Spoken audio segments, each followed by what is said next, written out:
cool. I'm good one this will be just pitching the monitor.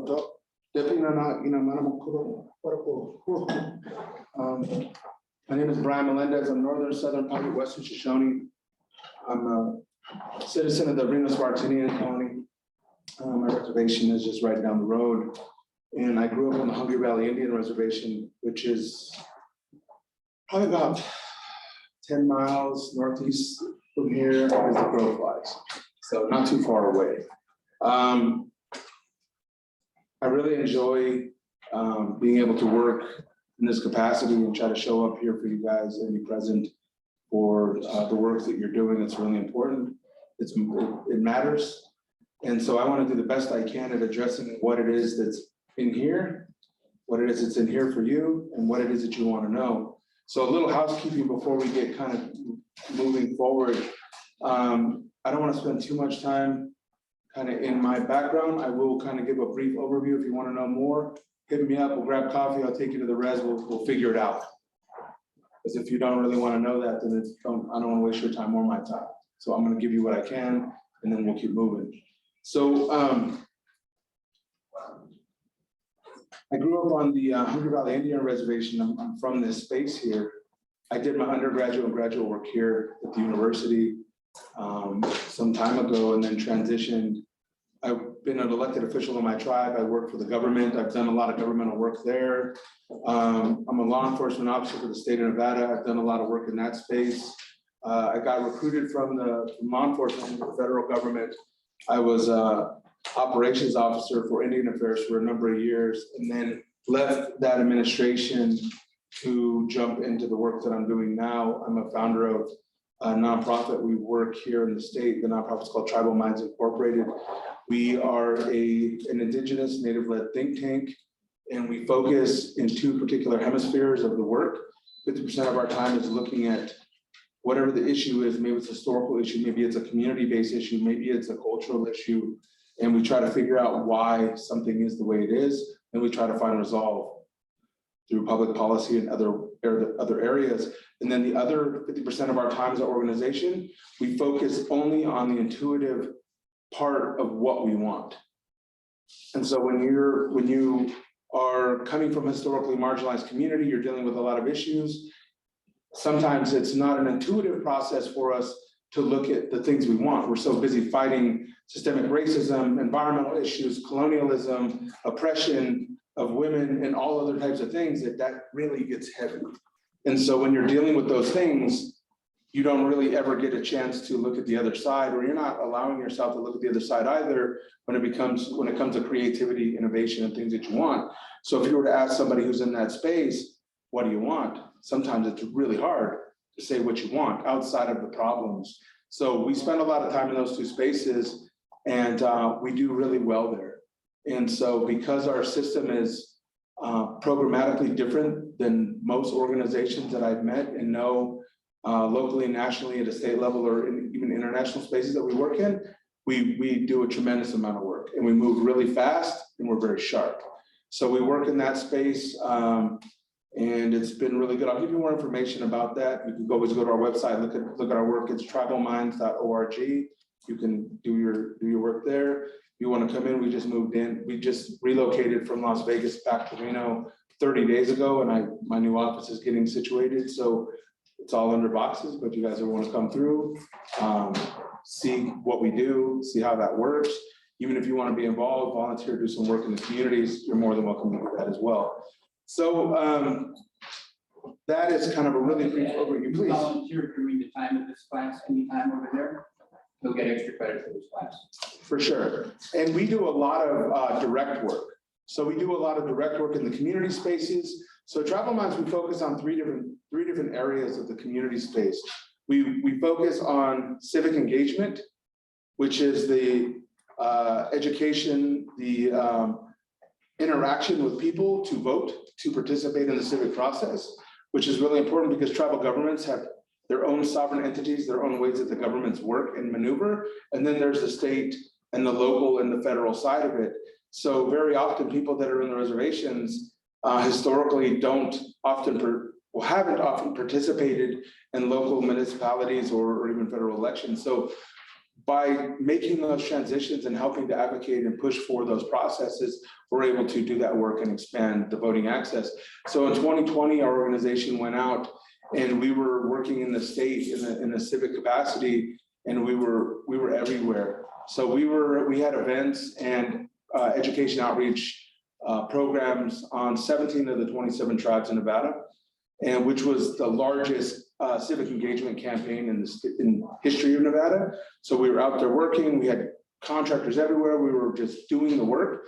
And what ended up happening was we ended up turning out the largest Native voter turnout in Nevada state history.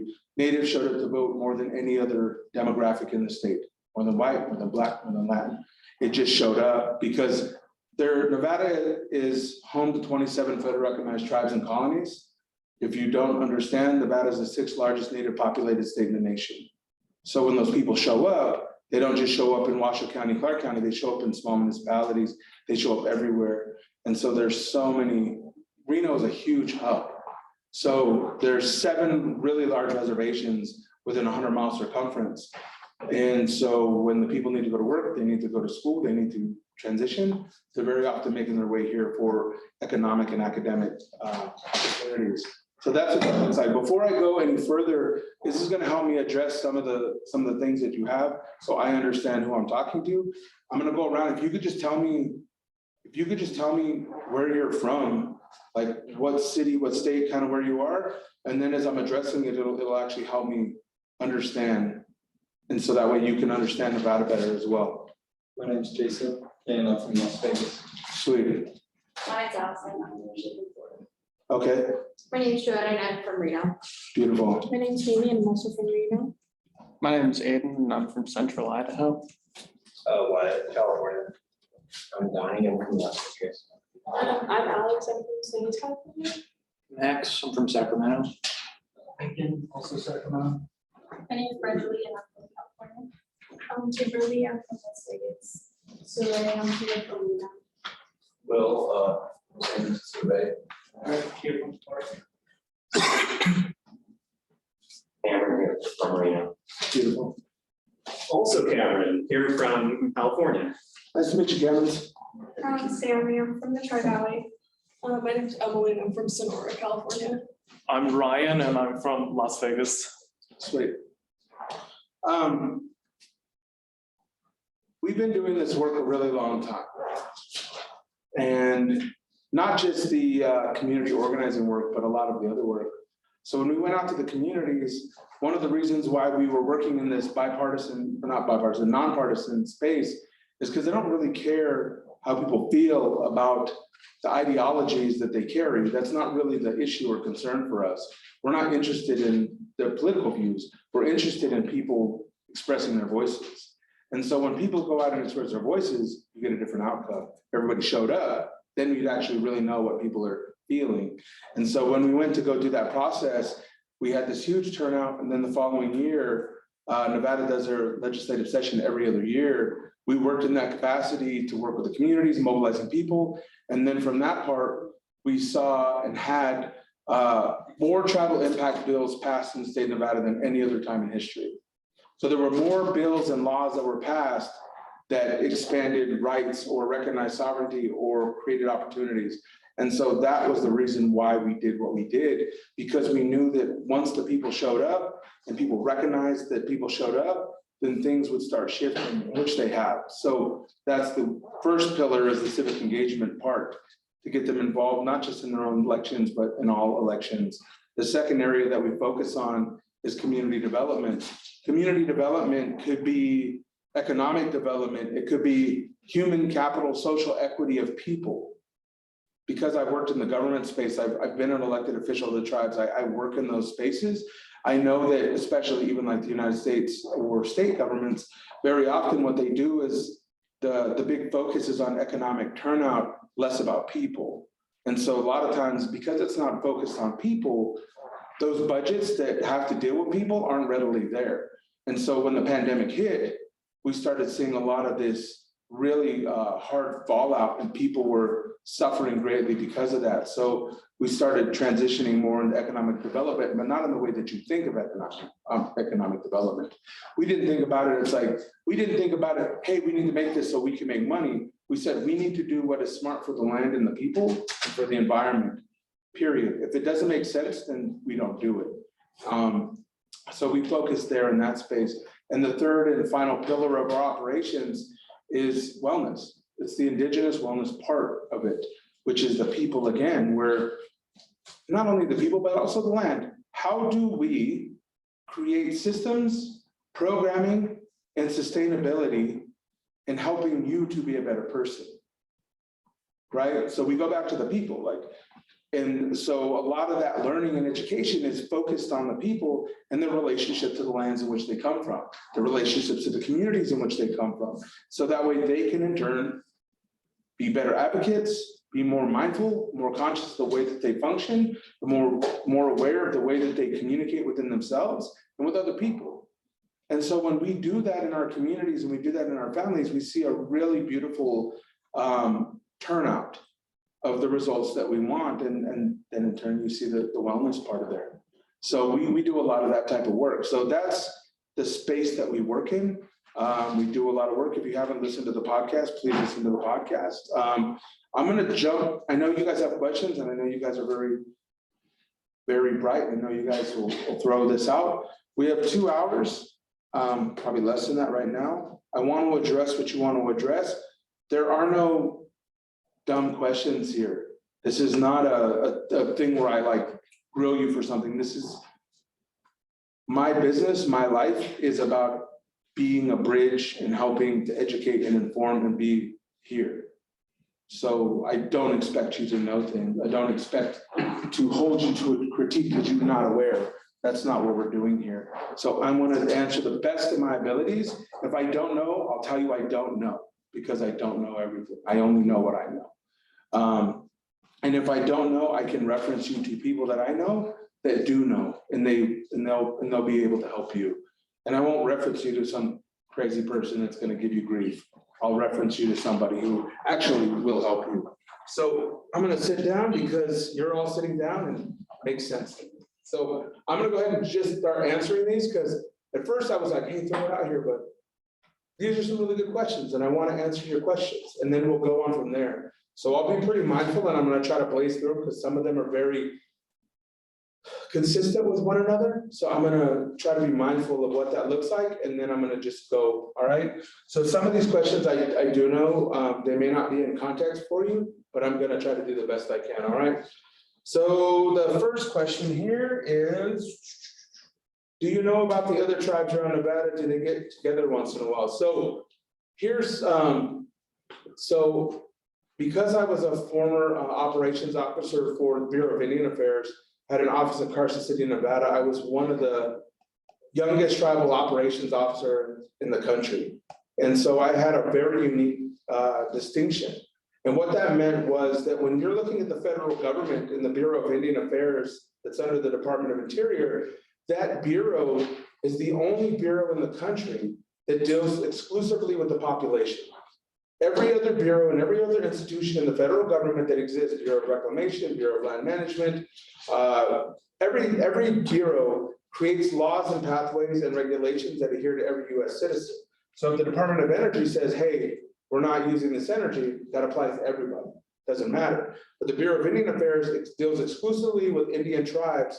And so out of the numbers change all the time, but out of the 578 federally recognized tribes in the United States, the Bureau of Indian Affairs deals with them directly in a so-called government-to-government capacity, in which they do what they can, I suppose, to provide options, technical support, and contract support from the federal side. That contracting and federal allocation comes through Congress in the form of public law PL 93-638 grants and contracts, which is money that is brought about by the federal government in the federal government's trust responsibility to Indian tribes. And so that money is allocated every quarter through Congress, and then they then turn around take the money from the treasury through congressional act, it hits the Bureau of Indian Affairs in Washington DC, and then trickulates all the way down until it reaches the people. Sometimes it reaches the people, sometimes it doesn't reach the people, which is a whole different discussion. So the Bureau of Indian Affairs puts that in capacity. When I got brought into the government to work in those spaces, I worked in a place that was exclusively for people. So the federal government in the Department of Interior has broken up their divisions in two ways. So when they look, the Bureau of Indian Affairs looks at it as trust and non-trust. Trust is land, minerals, resources, water, any kind of fixture thing that the government can make money on, sell, take care of, take away, whatever, like anything that has that is valuable from their end is a trust process. Anything that's non-trust is people. So people are non-trust. So I was in the division of non-trust that dealt exclusively with people. I dealt exclusively with constitutions, constitutional law, those types of oversights. We dealt with enrollment issues, citizenship, tribal courts, people. So very much a people space. So in that capacity, we were always working with tribes. So our region that we fell under was the Western Region Office, which was Nevada, Arizona, and Utah. So because I was the only tribal operations officer for an agency level, that anytime something happened in any one of those three states and they needed me, the government they could just reprogram me somewhere else, and I'm there in the field for however long, whatever long. So I worked with a lot of tribes, understanding their constitutions, their economic development, the ways in which they function, the culture of the people, and how all of that convened. So that way it convened so I understood their government structure. The paper and the proxy didn't necessarily always meant that it functioned that way, but we had an understanding, and I had an understanding what that looked like. So I worked with a lot of tribes. I work with a lot of the tribes within the state of Nevada right now. And so a lot of our work is working directly with tribal governments, tribal chair people, the community. So we work a lot in Nevada. So if we don't know certain people, we know someone who knows somebody, and that's how it works. So the Bureau of Indian Affairs, just a little historical side note, the Bureau of Indian Affairs was formed under the US Department of War. And so it was established at the time the federal government was fighting and killing off Indians. So then somehow they just said, let's stick them at BLM with the donkeys. And that's where we are now. We're in this resource land management division that deals with people, and it's just there. So it's not good, it's not bad, it just is what it is. So that's part of that. So do tribal people come together once in a while? Historically, yes. So historically, the tribes and the people in the state of Nevada will work together in certain capacities, whether that be a policy level or in some type of legal space. Culturally, the people do come together. So when we have ceremonies, rituals, customs, things of that nature, we've all worked together in some capacity, some more than others, to support each other in those endeavors. So I think a lot of times it'll be that the people come together. For example, if somebody was having a ceremony, we're in the time of that season of that year where there's nonstop ceremonies, that we're constantly in prayer, we're constantly on the land, we're always doing something. And so somebody could call me tomorrow and say, hey, we got a ceremony, we got stuff going, can you guys come out? Can you come sing for us? Can you come support us? And we'll roll up with a big crew and we'll handle it, right? We take care of each other. So that's how that works. So when the pandemic hit in 2020, everything shut down. There were tribes that completely shut down because of COVID. There were things that happened and they just went dark. I'll get into that a little bit more. I saw a couple questions in here about that. But so what happened was the infrastructure wasn't there. So it wasn't like the state of Nevada or the city of Reno. When COVID hit these tribes, the small governments, some of them completely shut their doors. So that meant their programs, their governments weren't functioning and things were dark. So when things are dark, people can't get things. So in the time of the shutdown, people weren't getting service from the government because the government was there but didn't really exist. So we stepped up in the capacity that we were, and we started pulling resources so we can support those tribes that needed help the most. Whether that was running food banks, food supplies, PPE, cleaning supplies, it didn't matter what it was. We were working in those spaces. And so our program, we communicated with the 5 big tribes in the state And we said, hey, look, you guys are the big brother, big sister tribes. You guys need to step into this. I know you don't want to hear this, but you're gonna have to. You're gonna have to step in. And if you don't want to do anything, that's fine. We just need your loading docks. We need your people in some space. We're not asking you to do anything. You don't need to do anything. We just need we need a little bit of technical support here. And if you could do that, then we can use your space to get the resources here so we can get them right back out. And so we did that. And so once we pushed back on the tribes, there were bigger tribes that kind of took 2 or 3 tribes under their wing and they helped run supplies for them. So that was the first time in modern history that we had a very important collective body of work that spread across the state and did that. And then after we did that resource drive, we did it again with the civic engagement and the tribes picked up, and now we're doing it again with the cultural side. Question on that, did you feel that, or did you get a sense that helped bring the tribes closer together? Yeah, absolutely. It did because, so let me tell you a little bit about why, right? Why we do what we do. I grew up here. I was born in Reno, right? This is my people's dirt. You know, it doesn't matter what, I am super tribal. I'm like dumb tribal, right? Like I bleed for my people, right? I'm in the dirt. So when my people need stuff, like I show up. It doesn't matter if my tribal government doesn't like what I do. It doesn't matter any of those things. I'm not gonna stop putting on for my people, like I just do. So whatever I have to do, like I'm gonna be out there.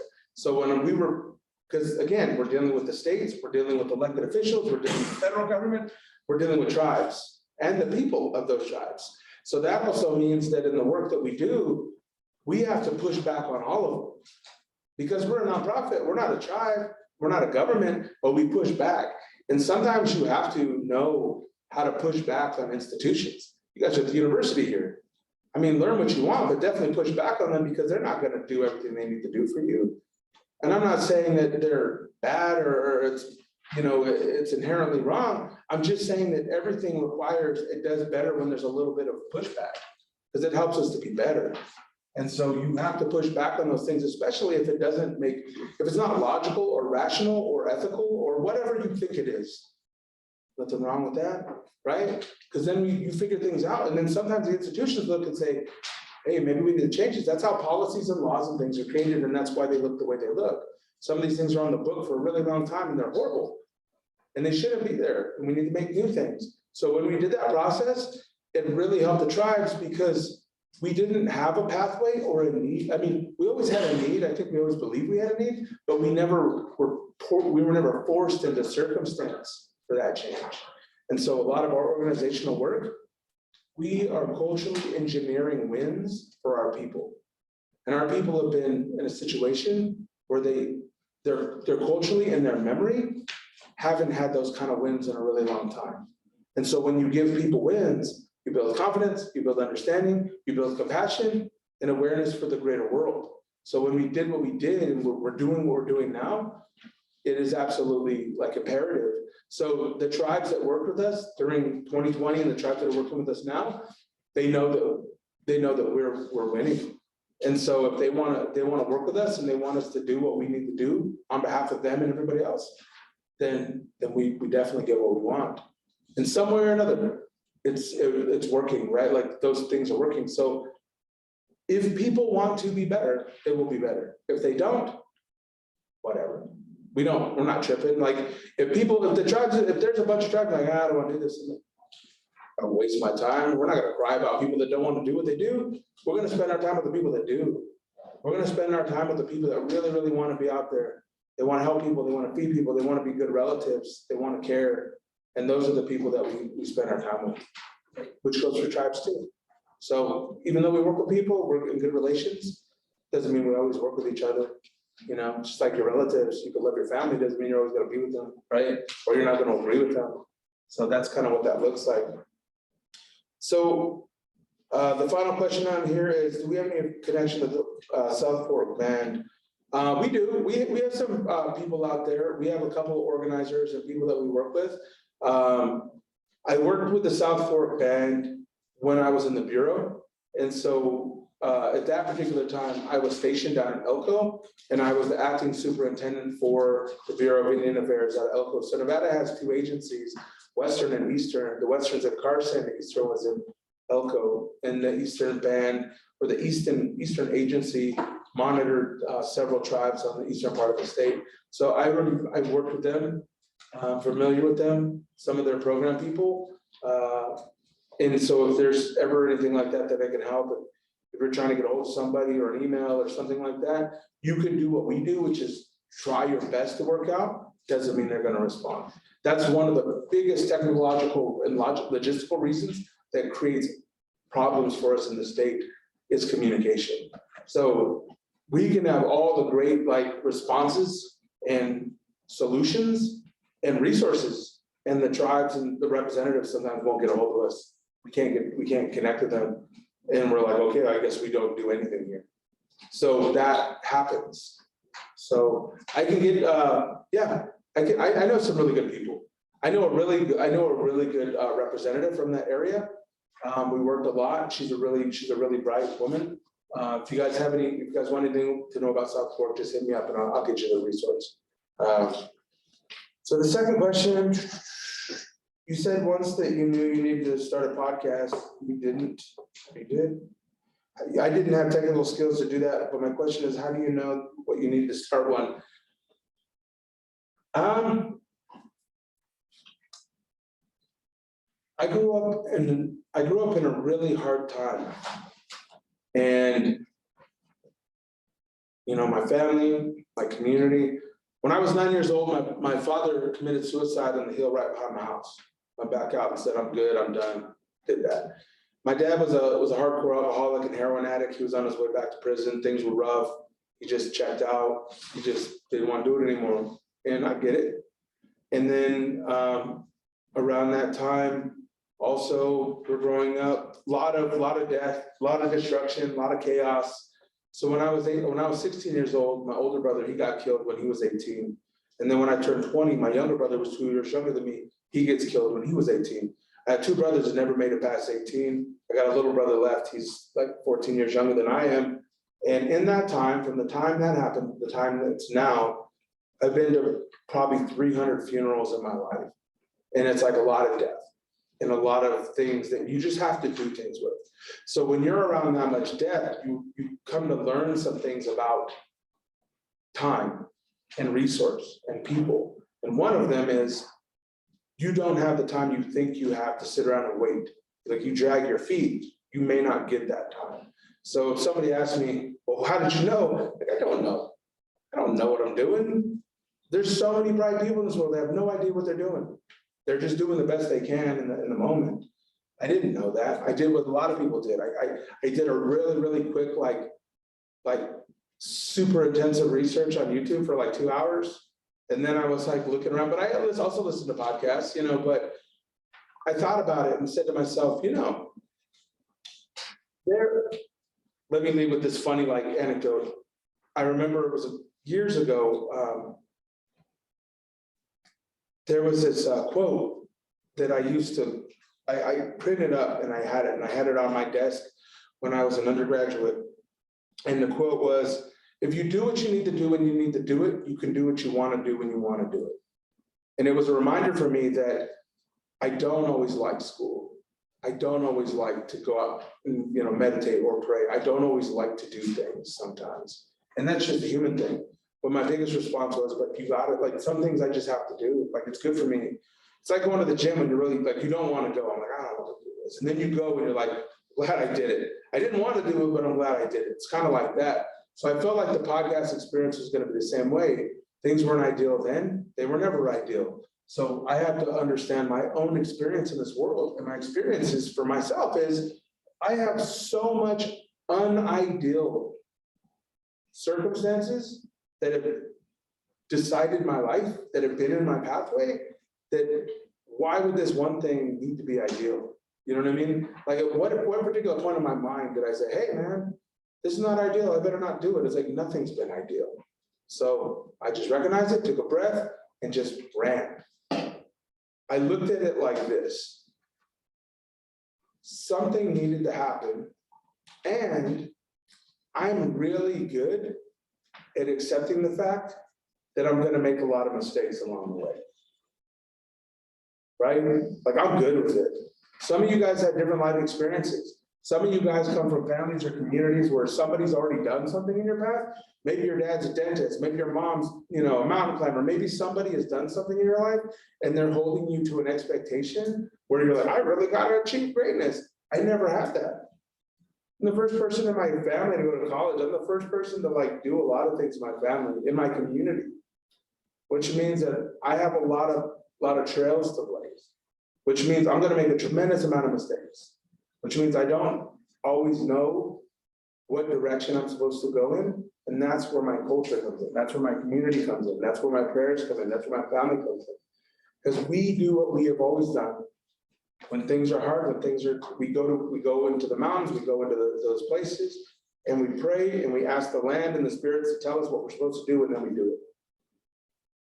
Whether we're afraid, whether we don't know, it doesn't matter. Like, we're good with the land, we're good with the spirit, we're just gonna go and see what comes from it, right? And that's our faith, that's my faith, right? So when the podcast came around, I said, you know what, I'm just gonna do this. I'll figure it out along the way.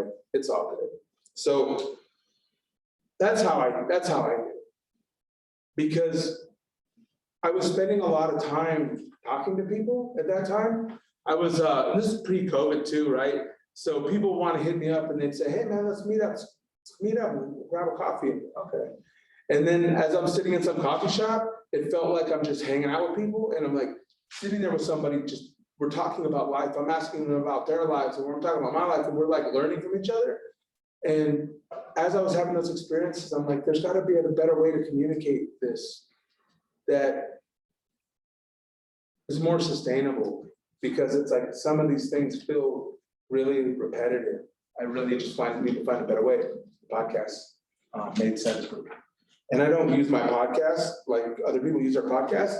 I use my podcast to tell multi-generational stories of my community, of this city, of this space, of this university.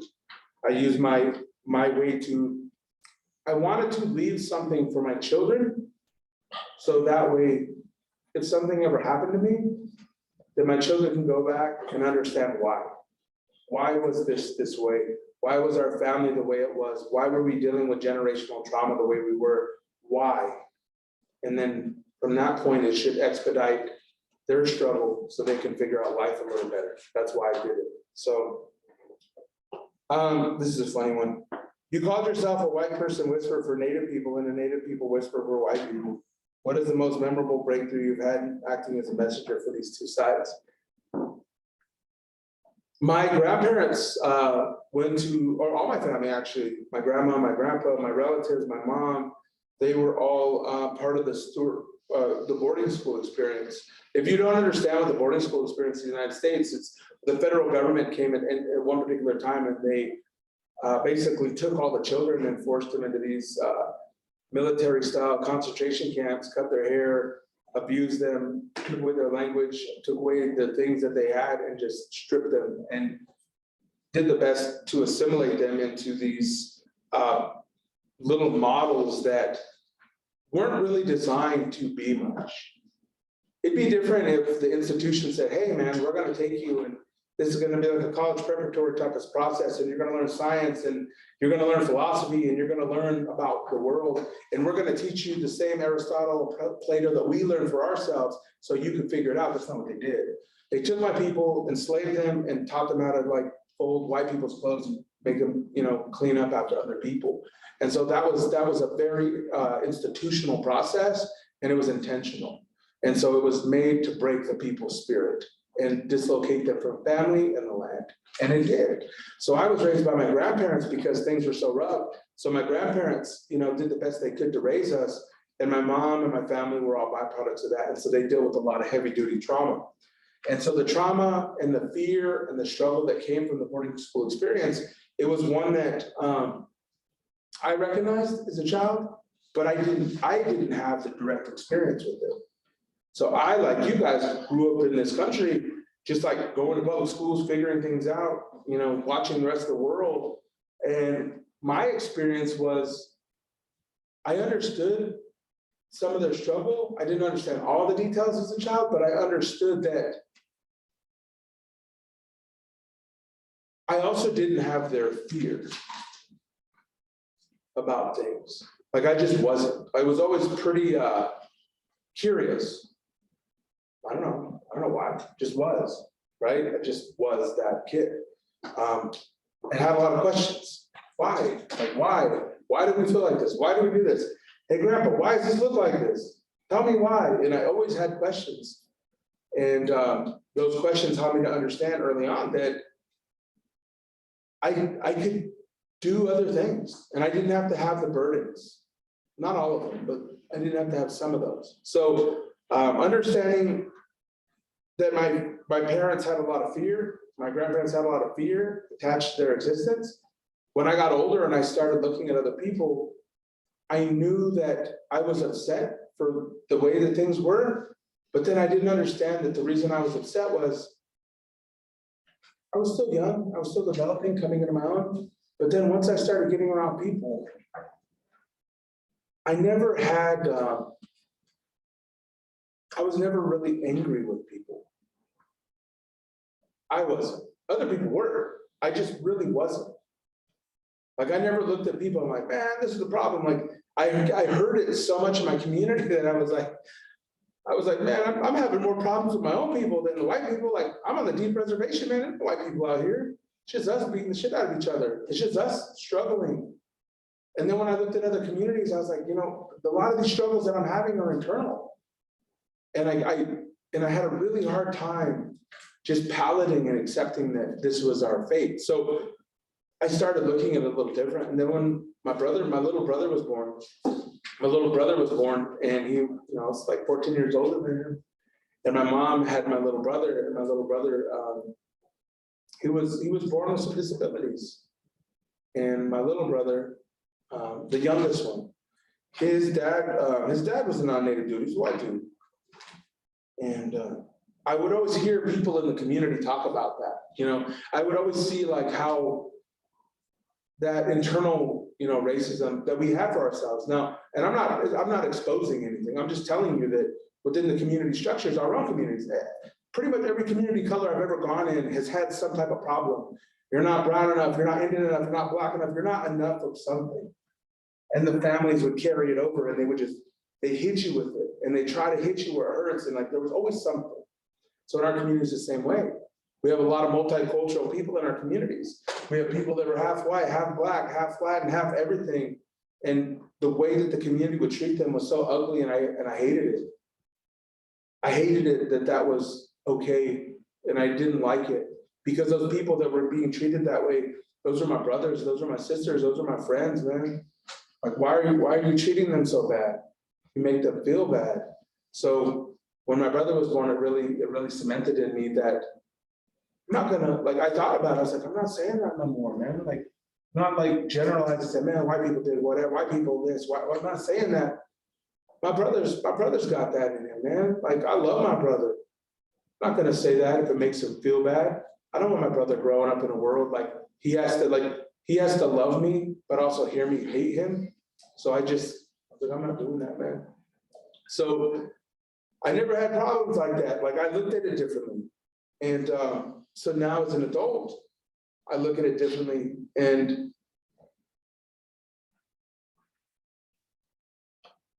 there are good people in the world. And I believe that there are more good, beautiful people in the world than not. And there are good people doing good things every day. And I have sat in prayer, I have danced, I've like suffered and starved in so many ways with people who weren't my people from all races of the world that helped me to understand that there are good people out there. And if you're just if you're just looking at the color of their skin and you're just really like, hey man, that's yourself, that's your worth, man, you don't mean anything to me. I have so many like brothers and sisters all over the world that are just out there just killing it, man. Feeding people, building homes, teaching people, like really, really, really like putting their blood in the dirt for humanity. that I'm not tripping about like what the color of their skin is. It's really that capacity. And when you surround yourself with people who are that kind of people, like superhuman people, that's what you want. Like you want to surround yourself with those types of people because they'll pick you up like when you need it. And it's like the discussions and the energy that comes from that changes the world. It really does. And there are things that we need. Part of our creation story, one of our creation stories was that when our people were created, our first mother was a giant. And she was such a large giant that was created on the earth that the creator came down and he made himself a giant. And he had children with her, and there were 7 children that were born, and those children that were born after time, they didn't treat each other well, and they didn't do what they need to do. And the mother was so sad that the mother was so sad by watching her children doing the things that they were doing. And the father and the mother had to send the children away. The children all went into different directions. And the story was that after time, those children would eventually come back to each other because they needed to be by themselves, because they need to learn about the land, they need to learn about the things in the family. And when they would learn to appreciate the family, they'd come back. And then when they came back, they would come back to that village, to that center, to that mother, and they would bring with them the fire of the knowledge and the things that they had learned in the world. And their knowledge and their fire would add to the fires collectively, and they would share knowledge and understanding of the world. And I take that to heart. I believe in that, right? I believe that no one group of people has all knowledge in all ways. I believe that you learn from all people of the world. And if you're willing to open your heart and your mind, you're going to find some beautiful things. That your family, your friends, where the cities you come from, like there's so much more out there. So that's a breakthrough. So on my reservation, right, in Hungry Valley, I'm dumping water over here. So in Hungry Valley, what I've been doing for the last 20 years is bringing people out to my community, to our homes and to our ceremonies, and to, like, not in a way like giving things away or violating any kind of like cultural protocol, but in ways that if you come to my community, you will learn that what our homes look like, what our families look like, how we live, because where we live is where we're born, and where we live is where we die, and that's where our ceremonies are, in our homes. Like when you come into somebody's homes, like that's where they live, that's where they live, that's where they die, that's where their ceremony is, that's where their prayers, that's where their essence is. So when you come into those spaces, maybe you see it, maybe you learn about it, and then you can say, I understand now. I understand now what this looks like from your worldview. And this helps me advocate for what those causes are that you're also advocating for. And likewise, that when you're there to make relatives with people in those spaces, you learn that what those people have to offer the world is exceptional in its own way. And if you want to be there and help, that's good, because understand this, right? So if this table here are the people from my reservation and the people in my communities, you have been removed from society, from city space, for everything. And you very often, like, it's strategic, right? So you've been removed from everything. You've been cut off socially, economically, and all other types of ways from the rest of the world, right? So that discussion that you guys are having is a cyclical one. It is one that you've been doing with each other forever, because these people that are supposed to add to that discussion or that perspective never made it there, because you've been removed over time. And so that diversification that you require to learn new things, learn new languages, have other ways, learn different food, like the way in which the world can be for everybody else isn't that way for you. So your discussion at this table, a lot of times you're cycling really outdated methodologies. Not in a bad way. It's just it's a very similar conversation that never changed. So, and furthermore, you're all from the reservation, super remote. Let's say that it is very possible in the state of Nevada, because it's so remote, that your children, your grandchildren, like the people that are there, your language, your culture, everything's there. You may have only a handful of experiences with non-native people in your lifetime. Right? So the stories that you hear about non-native people may be myth, may be shared, may not even be your experiences, where before you even went out there, you were freaked out. You're like, man, white people don't like us. The world hates us. Like, that's how people are thinking. So if I do the best I can of bringing my friend here, right, the Camerons, I'm bringing people out, and they're like, man, these are nice people. It's like a surprise. It's like, wow, like, it's a nice person. I didn't expect a nice person. I didn't expect this. Like, I didn't know that that was what it was. So sometimes it's like that. And my family and my community has benefited greatly because of it, because there are people that came out and people that stayed, right? There are people that stayed. We have people that came out to our communities 15, 20 years ago, and it's not like they're there to help us. It's not like they're like, I'm coming to help you. If you were to ask them like what they're doing, they're just like, man, we're with you, man. Like, we're with you. And whatever this is, like, we're with you. I'm not like here to help you, like, I'm with you, which is very different, right? It's like, nah, man, when we need to bury people, like, I'm with you. When we need to pray, like, I'm with you. I show up. I'm here with you. We're with each other in this. So it's very different. And so we've had so much growth in that capacity because the people that came out needed to bring that understanding and awareness. And I'm not saying like a savior, I'm saying like a friend, and like a mom and an auntie and opportunities. And those exchanges were mutual and people grew. And it was hard, and it's not always easy, but it was necessary. So that's what I do. I don't bring like, it's not like just random people that like flow through, but it really is. We bring people out that really want to be there, not just for the experience, but, you know, we're in the business of making relatives. I'm in the business of making relatives. I don't need friends, man. I have some very, very beautiful people in my life. Friendships, like, that doesn't mean anything to me, really.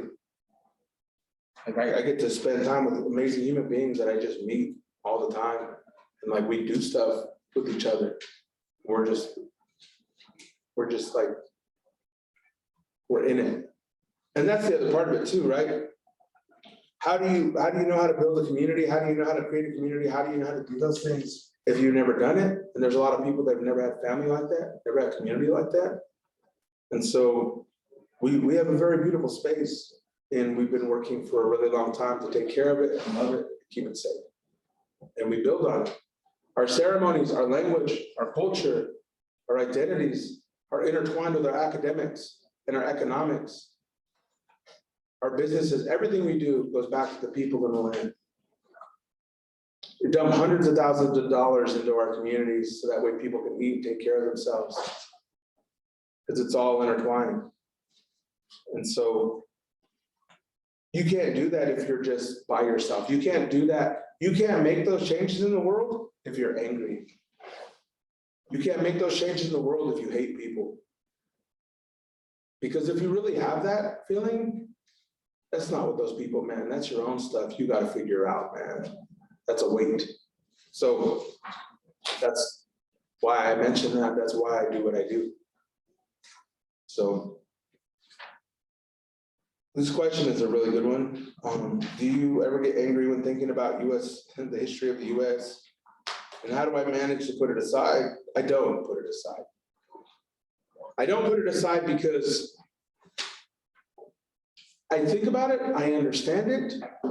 I don't, like I said before, it's not ideal. I don't have to like things. And it's perfectly fine. Like, probably the most repulsive thing to me in this world is a hard-boiled egg. I don't like the smell. I don't like the texture. I don't like I'm a texture guy. Like, there's things about it that I really just struggle with. I understand the benefits. I understand the nutritional value and the protein contents and the certain things. Doesn't mean I'm gonna eat one. So you know what I'm saying? Like, I'm not gonna sit there like, I'm starving. I'm not gonna do it. Just not. I don't care. I'm a foodie, and that's the thing that I'm just not gonna do. So when it comes to US history, I'm an avid learner of those processes. And you have to be in this work because you have to be informed and you have to be able to be not only a critical thinker, but you have to be able to be a free thinker because there's things that you're not gonna like. I don't read history and study my culture so I can side with my culture. There's things about my culture that I don't even really like, right? And it's things that I have to challenge because there's a lot of fallibility all the way around. And we can all be better. So when I read the history and I look at the laws and the regulations and I look at things like, it's a better understanding. And we're supposed to change things. We're supposed to change things. We're supposed to be better. So I look at the history and I understand the repetitiveness of it, right? That some of these things are the way they are and some of these things don't change because people don't want them to change, but you can. And so when you're studying and you're learning, understand that there's varying perspectives of it. If you want to learn a really good book, if you want to read a really, really good book, I should have pulled this up first, but I'm going to Google this or just pull it up real quick. And I want to give you guys a reference. This is one of the best books I've ever read about tribes and laws and things of that nature, that it's not a hard read, but it's an exceptionally good book. And so when I was out training tribal governments and tribal leaders, I would have them read this book because it tells you about the overview and the historical process of the histories of the United States and tribes and how and why these laws and acts were created and what that meant for all people inclusively. So the book is called The Rights of Indians and Tribes. And the author is Stephen, S-T-E-P-H-E-N, Pever, P-E-V-A-R. You can get it on Google, Amazon, wherever you want. But I didn't put it in our syllabus. awesome. It's an amazing book. And like I said, it's a light read and it's helpful. So read the book and you'll find out why. And then when you find out why, you can make a change. Yes. Can you repeat the name, please, Stephen Pever. of the book? American Indians, I think it's called The Rights of Indians and Tribes. And it is in the syllabus. Yeah, so take a look at the book, you'll get a lot. I mean, does it anger me? Yes. I'm a human being, man. Some things aren't all right with me, you know, I get riled up just like everybody else. And so what I do when I get riled up, like there's some people in my family, man, they're like huge protesters. Man, we're going to the protest. I'm like, cool, man, do what you do, man. I'm gonna be at home chilling, working on how to create a law to do something. Like, I'm not saying I'm not a protest. I had a protest too, I like it. But protests without resolve, like with protests without actually having an option to change things, like I've worked in the federal government and the systems enough to tell you that things can change. And it's really like a handful of individuals that are like the bottleneck of our society. There's a handful of people in this world, right? Congress, city people, like people of certain authorities, that if they just want to change stuff, they do. And I've seen it happen all the time. So sometimes it's like coming out in force, for sure, it makes sense, but you gotta have a plan. You gotta be more follow through. So I look at it like, all right, cool, man. I wanna change stuff. How do I change it systemically? What do we need to do? Do we need to create a law? Do we need to create petitions? Do we gotta go to the Congress? Who do we gotta talk to and who do we know that can get us 5 minutes? How do we do this? So sometimes it's like that. Because otherwise, if you don't do that, in my perspective, then you get bogged down, then it gets too heavy. For me, I'm like, how do we problem solve? How do we work around this? How do we take action? So that's what a lot of that is, you know? So this is a good question. Have you had anyone from your tribal community get upset that you're sharing not only your own story, but about their culture? Let me put it to you like this. I've been doing this a really long time, right? I've been on my walk, my spiritual walk, my own destiny for over 20 years now. I started when I was a young dude, man. And nobody really gave us things. I had to kind of really do what I can do from where I was at. Now, when you're somebody like me, when you're a young punk, man, and you're left to your own devices and you're trying to do a good thing, it doesn't always mean that it's going to be the way you want it to be. And when people show up and say, hey, why'd you do this? Why'd you do that? I'm like, I'm just doing the best I can. I'm doing the best I can with what I know, which is very, very little. So I'm gonna figure it out. So people, I've been called abrasive, I've been called disrespectful, I've been called lots of things. But the one thing my people will never call me is lazy. They'll never call me that. They'll never say I'm not doing things. They'll never say I'm not out there. They may not like my thought process. They may not like my philosophies. They may not like that. I don't know. Who knows what they don't like? But rarely do people like run up on me and go, hey man, I don't like this. Not like that. It doesn't really happen, right? If they're not liking it, then they're not liking it in their own time, and it has nothing to do with me. Because if people roll up on me and they're like, hey man, I don't like this. Someone's like, I don't like this, you know. I'm like, okay, man, well, come out. Come out to where I'm at. You can come out here and help us cut wood. You can come out here and dig holes. You can come out here and clean yards. You can come out here and feed people. And if you don't like how we run ceremonies, you don't like how we do things, then you could step up over here and you could take my role and you can lead us and you can teach us and you can find resources for us and you could be that uncle. You could be that person and I'll get the hell out of your way. But that hasn't happened yet. So that's where I'm at, right? So what people don't like, everyone has opinions. And if you stop your path because someone has an opinion of what you're going to do, then I don't know what to tell you. Like you're going to have to make some choices. I tell my daughters, life is about choices. Good, bad, or indifferent. Like just make a choice. Say a prayer, do the best you can, make a choice. And be all right with it not being perfect. It doesn't have to be perfect. Just do it. Just start the process. You'll learn from it. So I've had to go through the process in my own way to learn from it. And I finally reached a point in my life, in my community, and my culture that I am just at the perfect age. But I've been doing this long enough that those older people that were calling me out or trying to treat me bad, doesn't happen like that so much anymore. Because I'm not a little kid. I've been doing this a while. I've been doing this more than half my life now. And I'm not a little kid. I don't need a daddy to hold my hand. Like I know what I'm doing. I'm very, very intentional about the work I do. And I put a lot of work into what I do and a lot of care into what I do. If you want to come out to the community, if I have brothers and they're white or black or Mexican and they want to come to my community and help me plant corn for my people, and my people are like, why'd you bring those people out here? Like, what you talking about? You're gonna eat that corn, man. What are you talking about? You want to come help me plant corn? Oh, I'm busy.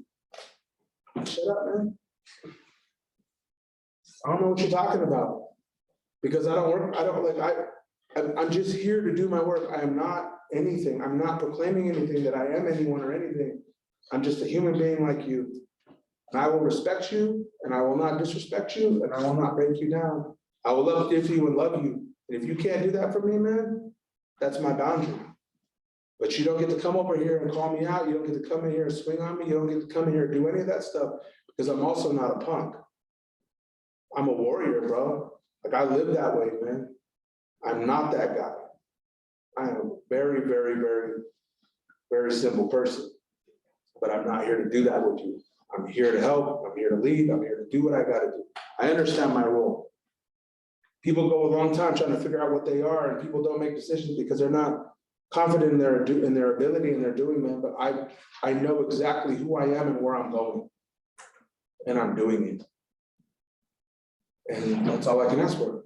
And I'm living to my destiny. So if my people don't like it, then they're not my people. Because I do things for my people, even the people that don't like it. So that's what that is, So another question about the podcast is, what was the focus of doing the podcast? Same thing, to help my people, to talk about the things that we don't like to talk about so they can understand that they're not alone and they're not struggling and that they're not, it doesn't have to be perfect. Our lives don't have to be perfect. And just because our lives aren't perfect doesn't mean that we're imperfect. It doesn't mean that we're so damaged we can't be better. that we can't work harder, that there's not a beautiful lesson in here. I always kind of look at it like this: if you're gonna get beat up, right? If you're gonna struggle and you're gonna have hardship, learn the lesson. Learn the lesson. The universe will continually give you the same lesson over and over and over again until you learn that lesson. So the quicker you can ask for the lesson, like get up in the morning, say your prayer, do what you gotta do, like, what is the lesson here? What did I learn here? What's my lesson? Learn the lesson. So I did this so that way I can give it to my people, so that way we can have a discussion and we can have breakthroughs. Because some people aren't gonna like it. Obviously, there are people that don't like it. They cannot like it. It is perfectly fine to not like things. You don't have to like everything. It's fine. I say my community for the last, decade or so, my family, my relatives, my cousins, like, we'll get together and have these big giant ceremonies and everyone will be there.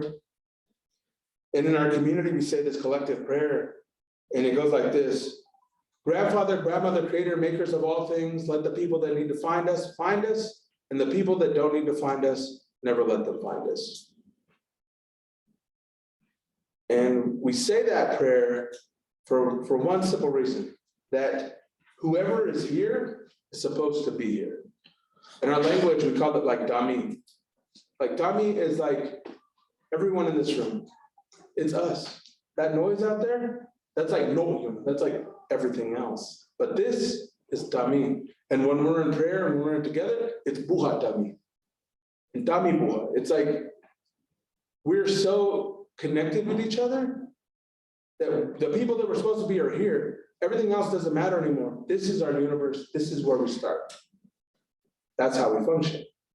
So I wanted my people to get that and, to do my part. So I wanted to leave something for them in my experience, because I had to go through a lot of hard things to get to where I'm at in the work that I do.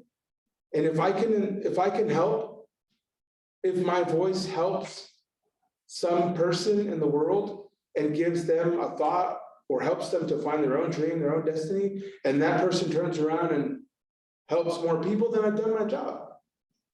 And that's the point, right? To leave things for other people so they can be better. So this next question: is there anything in particular that you have noticed that significantly impacts the health of local Native Americans in recent years? Yeah, we're doing it right now. We're doing it right now. We are making so much categorical change in our communities, in the way that we think, in the way that we grow. Things that haven't been, but we are doing it. I'll give you two examples, right? So my community, my tribe, my culture, where I come from, part of our creation story is about death. It's not about life, it's also about death, right? Some of the ceremonial parts a lot of it is about death.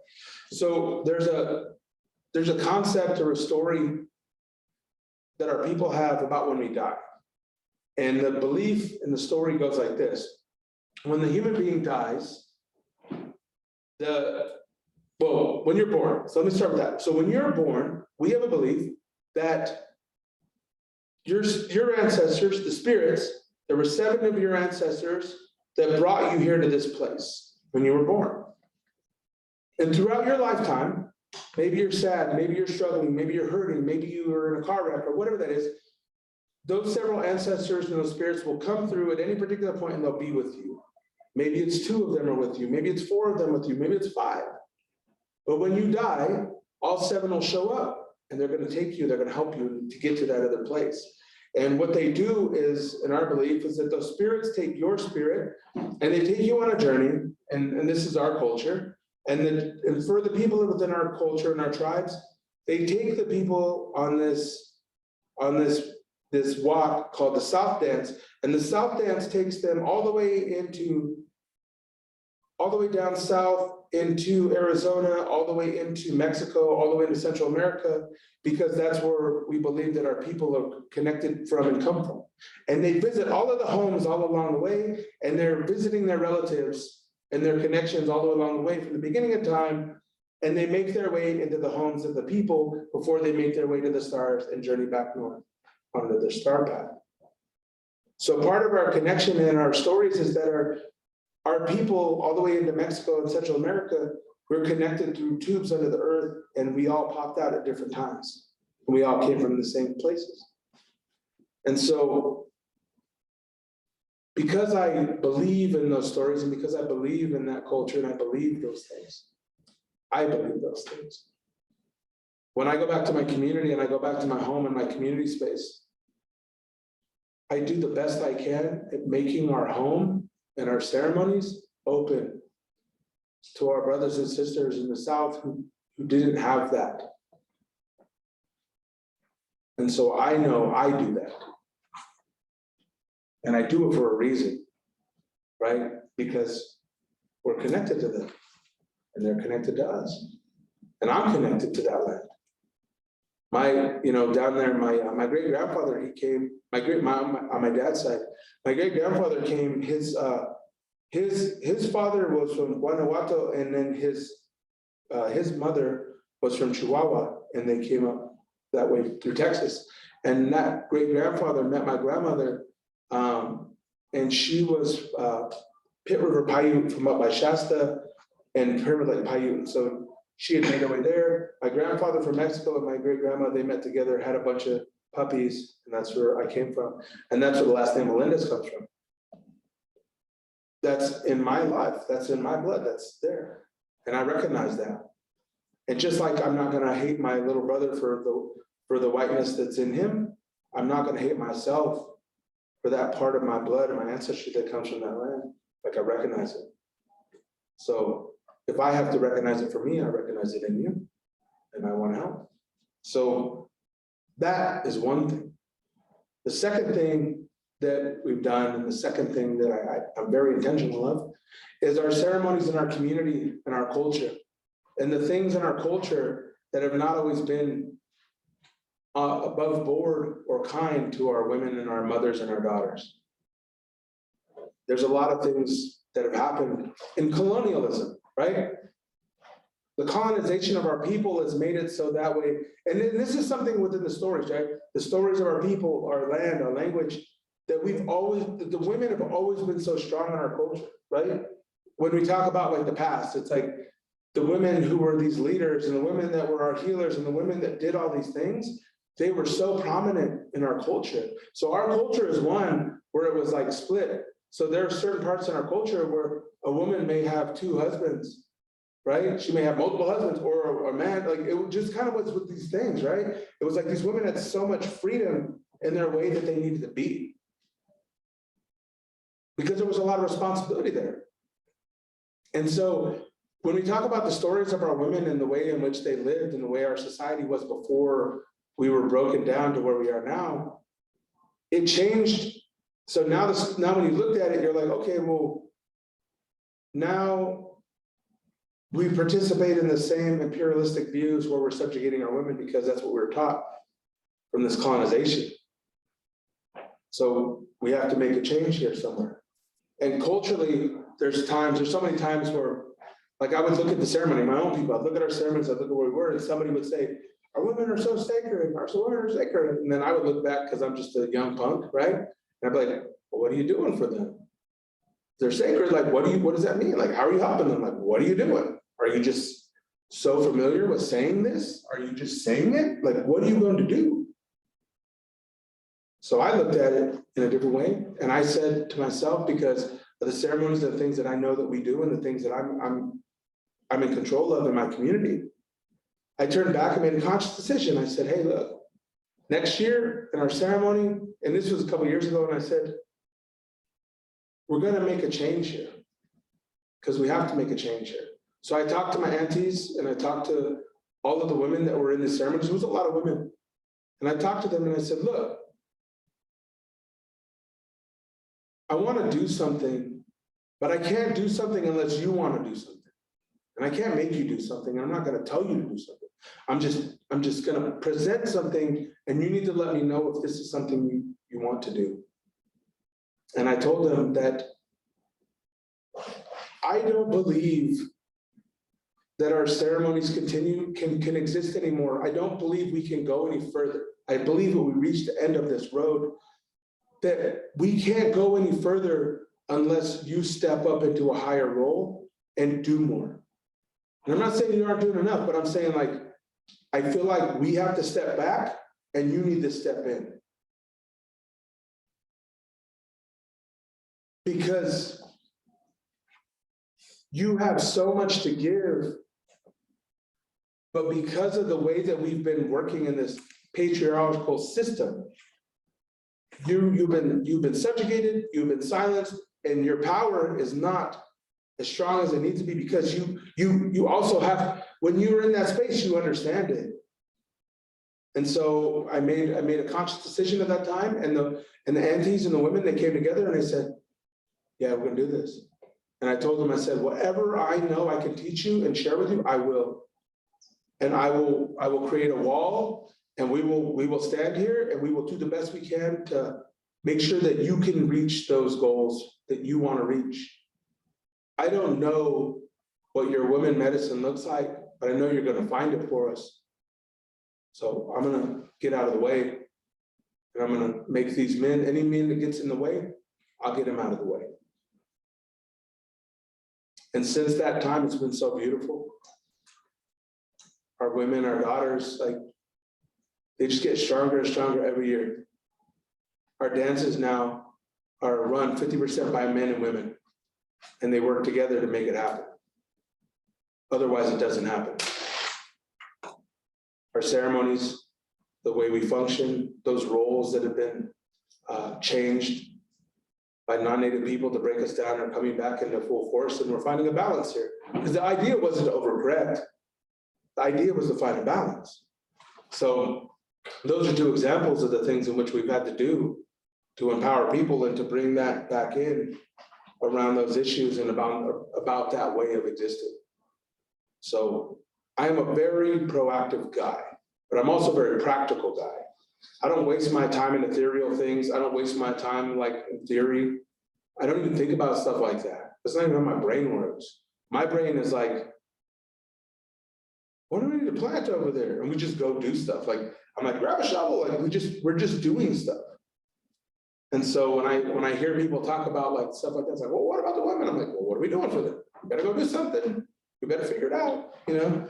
And so I went, that was my contribution to my family, to my community.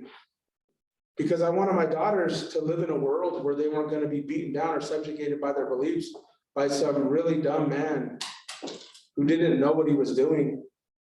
I wanted one of my daughters to be able to be really strong warrior women who could lead and who could do every single part of this culture, in this dance, in this ceremony, and would never have to rely on anybody. They could work with people because they needed to and they wanted to, but they weren't going to be broken down. So that's what we've done. So those are things.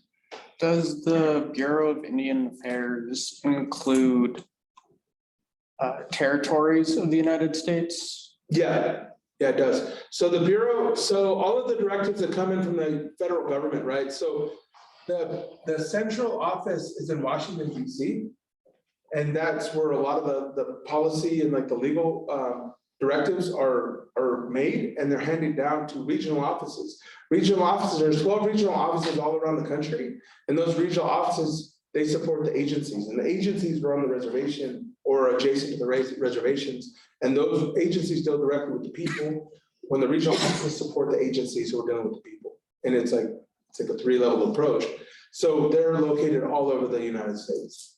What about like Cuba, like a place that was subjugated under imperialism, but then has since become? No, they don't really deal with that because like the population in Cuba, the indigenous populations, Tainos and everybody else that were there, they would have to organize, kind of like Hawaiian Islands, right? Recognize indigenous people of Hawaii, but there's a reason why the federal government doesn't want to institute land treaty transactions with Native Hawaiians, because the Hawaii has been so oppressed and there's so much economic diversity that the United States and everyone else benefits from Hawaii being like a tourist attraction, that it would definitely change the landscape of that nation or the land if that government had a formidable like space to like make claims. So it's kind of like, well, let's not let them make claims. Well, we won't recognize what they're doing. So it's been a really roundabout process. Now we recognize the indigenous body.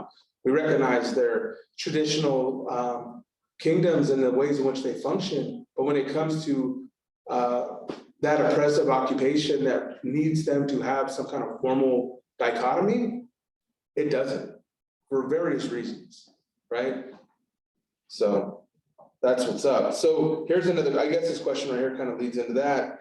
So do I have any firsthand knowledge of the issues surrounding water rights for Northern Hawaiian tribes? Yeah, when I was in the Bureau of Indian Affairs, I worked a lot with programs and contracts and people into the water management and the water resource side for water claims in the state of Nevada. So we worked with a lot of those, we worked in a lot of that part. But that's a really tough place to be, because the tribes that are dealing with water rights, some of these water rights and some of these legal processes that have happened for so long have been decades. It's not like it happened yesterday and it's like we're over. These are long-term battles and fights. And so the problem is if you come into if you become an elected tribal leader, you weren't there 20 years ago when the fight first started. So how do you often get the history of where we go? Sometimes it's not there. So it's kind of like you stepped into a role with very little historical information from your side as to what actually happened. So sometimes there's those problems in the legal battles and the legal fights.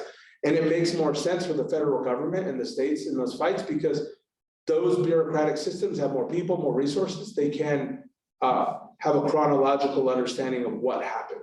Tribes don't have those resources. So very often they don't have the what happened. So when you're going into a legal battle, you really, really want to know what you're dealing with. And if you're a tribe, a small tribe, sometimes you just don't have those resources for litigation or mediation. So we are doing our project on environmental issues. What sort of environmental issues have you seen around Reno in your lifetime? Did any of these greatly affect the Indian community? Yes. So more localized issues. So when I was growing up, we moved to the Hungry Valley Indian Reservation. Hungry Valley was established around, circa 1988. I moved out there when I was 12 years old. My mom got a little house. She moved out there. I moved out there in 92. And Hungry Valley, I am so biased when it comes to my community. I am. I recognize it. I don't regret it. I'm not going to apologize for it. I'm just telling you that I am. So my community is special. And what's special about my community is that when our community and our reservation was established the way that it was established, there were these homes that were built on the reservation.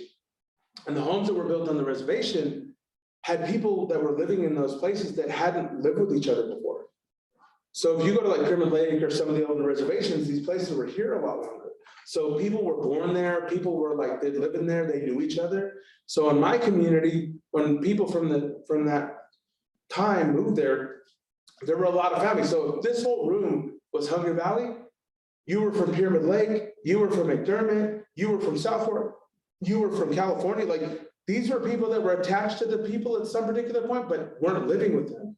And so when people came back to a place where they could live together, it was all brand new. Like we were brand new to each other.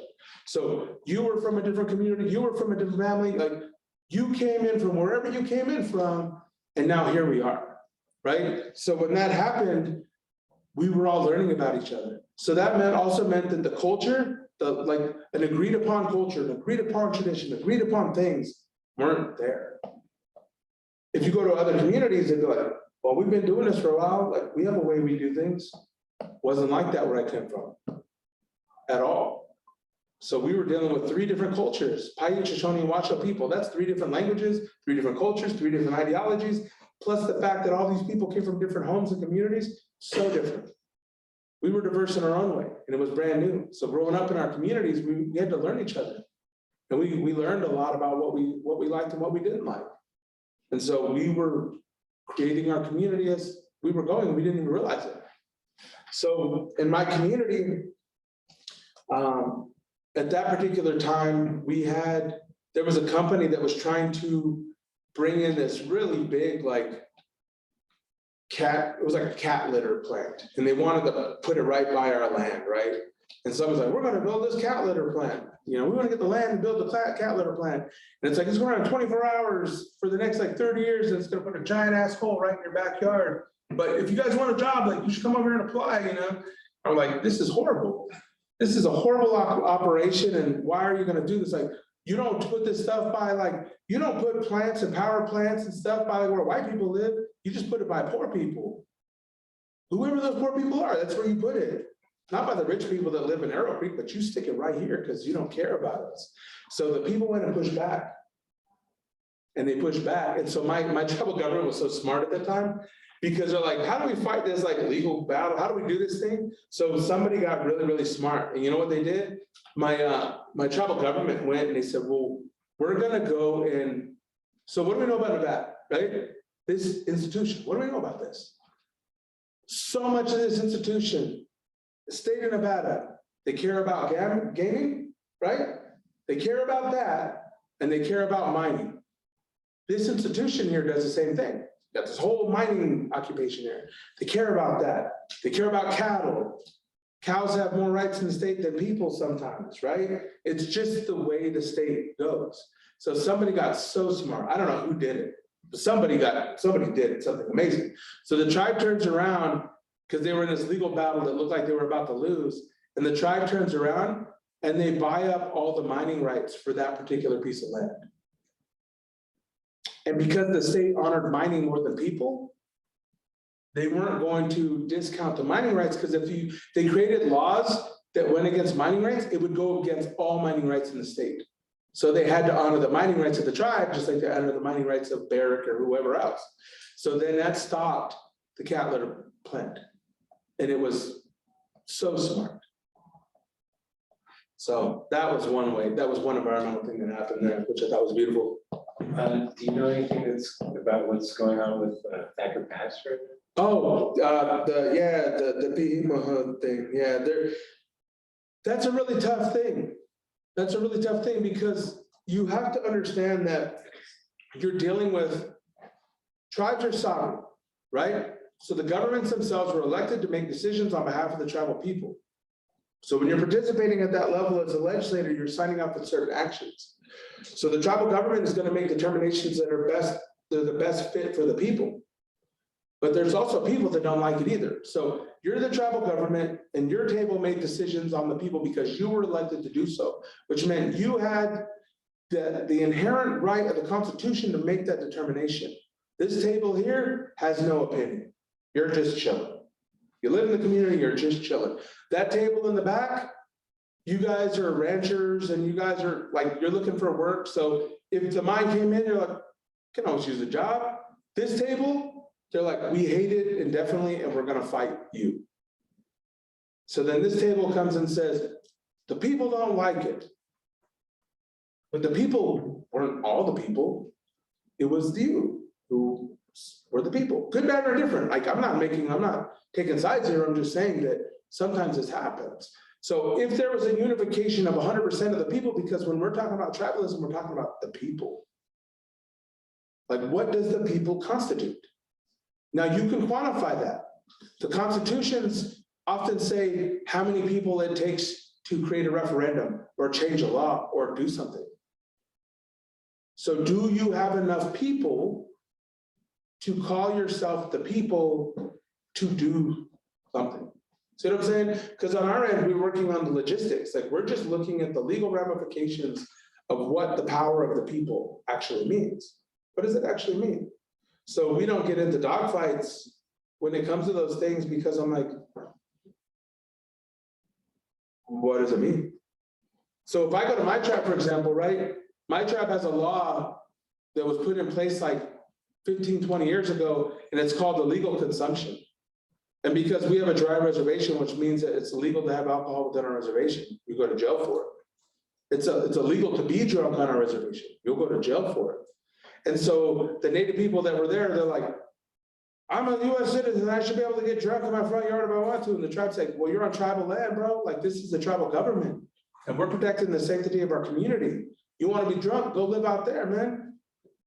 Go out there. Well, I'm a tribe, I'm a tribal person, I should do whatever I want. I'm like, not here, bro. This is the tribe, this is our land, this is us. You don't want to do this, get down the road. And then those people, like these people, it's like, we're the people, we should be able to drink. It's like, we're the people want it. And I'm like, that's you, the people, that table?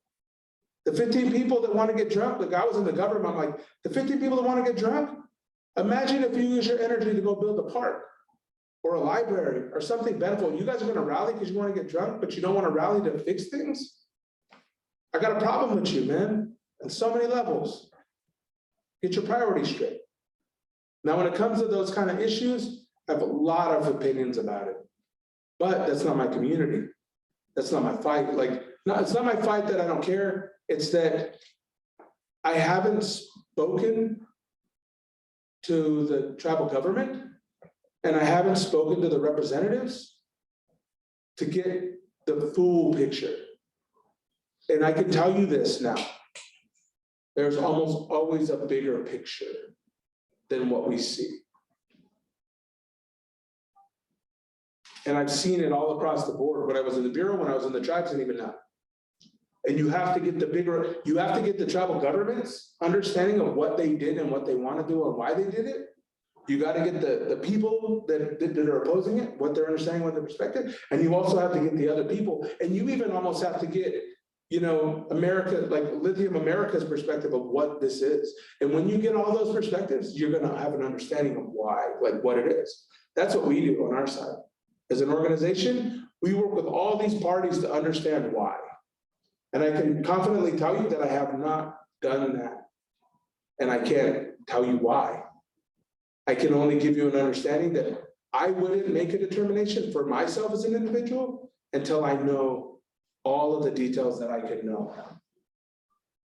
Now, culturally, I can tell you, culturally, spiritually, that the land is very beautiful and that water is very sacred.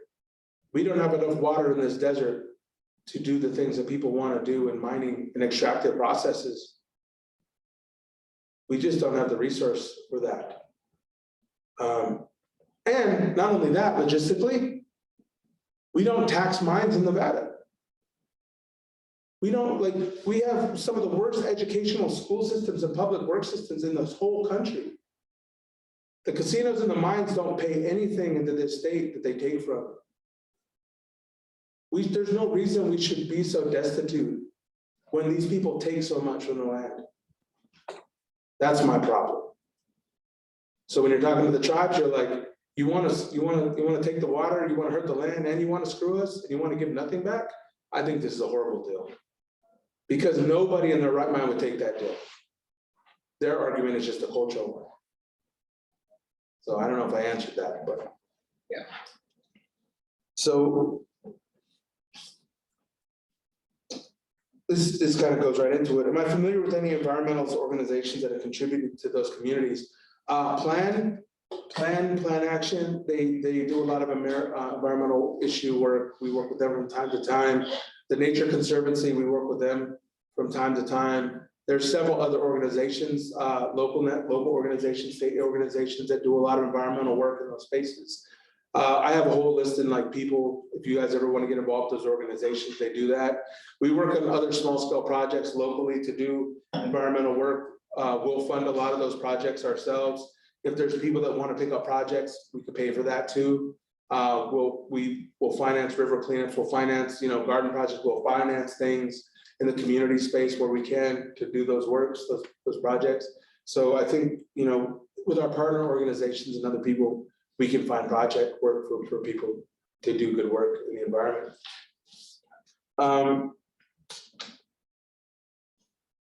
What thing attracted me to my podcast? Again, just telling stories. Our people are renowned and very, very skilled in oral tradition of telling stories. It's how we learn about the world. It's how we learn about our understanding of this place, very conceptual. Some of it is very cryptic, and it's intended for you to learn something. If I had to tell you straight out what the world looked like, you wouldn't even care. I gave you a story, give you an understanding, a lesson. It would be this, right? Think about it like Karate Kid, right? Mr. Miyagi told you, hey man, this is how we're gonna fight. You would have got it. You had to get Miyagi, man. You had to like paint the fence, stand the floor, learn the skills first, then you figure it out. It's like that. The people are like that. The culture's like that. So, you know, I wanted to be able to like get to that place. I was working on the second season of the podcast. I got a pretty good way into it, and then I scrapped that project.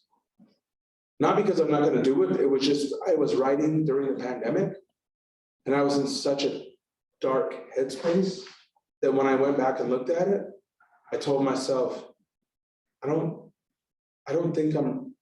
I can't be responsible for taking people down this path and leaving them there until I know what the end result was. And because we're still in the pandemic, I'm like, I don't know what the end result is. Just like you, I'm still in it. I'm still in this existential crisis. And I have to get out of this box first before I know what the story is. But right here, this is too dark. This is gonna hurt more than it helps. So I'm like, I'm gonna step away from this and wait. And I scrapped that part because I wasn't in the right place for that.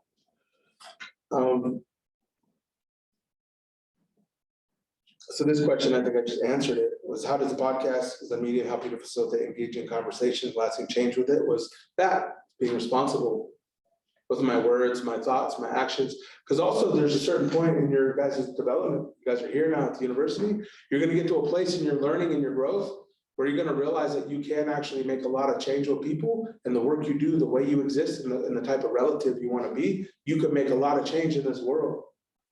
Sometimes people think change is like, we gotta be in a big organization, have millions of dollars and figure it out. It's not true. It's not true. The work you do, like the way you can be, it changes things every single day. You can make remarkable change every single day. These types of classes, the type of stuff that Dr. G's doing with his active learning, it changes things. It impacts things. Your guys' learning will help people. It does create a ripple and it grows. But these are the seeds. If you plant the seeds now, things will happen. So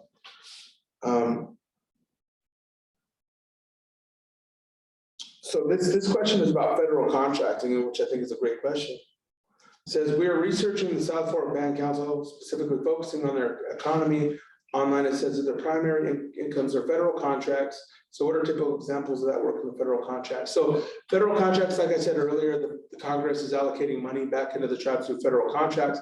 Those federal contracts could be anything from housing, healthcare, administration, police departments, things of that nature, essential services.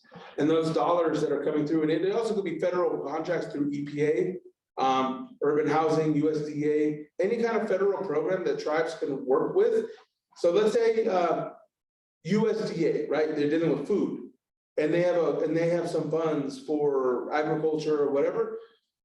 Tribes can work with USDA and the Bureau, and they can work in an intersecting way to transition any federal dollar into a tribal contract program. So what that means is the traditional way of going to get US federal contracts, if you're not a tribe, is very different than if you were a tribe. So if you're a tribe, it's kind of like you're already in the Bureau system. So the Bureau system helps migrate that money from one federal program into a federal program for the Bureau via the tribe. That's how that works. So tribes, there are a lot of tribes in the United States. Nevada has a lot of tribes that 100% of their income that they generate in is federal contract dollars, which means that there's a lot of stipulations on the way in which they exist and can utilize those dollars. So it also means that some of those tribes, because of the remoteness or the things that are happening, they don't have alternative economic development, right? It may not be, we have a grocery store, we have a gas station, we have a smoke shop, you know, we're doing other things to generate other income, diversify their portfolio. It's just a federal option. So they're, like I said, if they can't spend the money, then they can't spend the money, right? There's a problem here. So, which again, was, had stuff to do with COVID, right? Which was, if you can't bring people into the building, but your federal contract says you have to service 50 people, but your building's not able to be open because of COVID, you can't spend the money.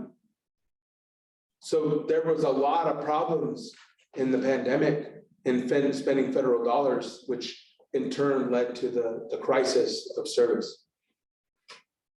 So this question, do I have any advice for someone trying to start a podcast? Yes, my advice would be spend that time studying. You're gonna need a good microphone. You're gonna need a good laptop. Something that has a good enough hard drive that where you can save information. Always back it up. Don't do what I did as a horrible college student, and I was like, I didn't save enough and stuff crashed and I lost my work. You're gonna wanna save this stuff. And it may not be like in your hardware that you have now, you may need something else, because like your information, like I've lost so much information. I've gone through and recorded and done so many things, and then like I've had like this, I wanted to cry. I'm like, I just lost weeks of work because I wasn't taking care of this, And it's like, because you just get so bogged down in it. Study it, research, make a lot of notes. Create folders and files in your work. And one of the best things is if you have an idea, create an outline. Create an outline and start structuring out.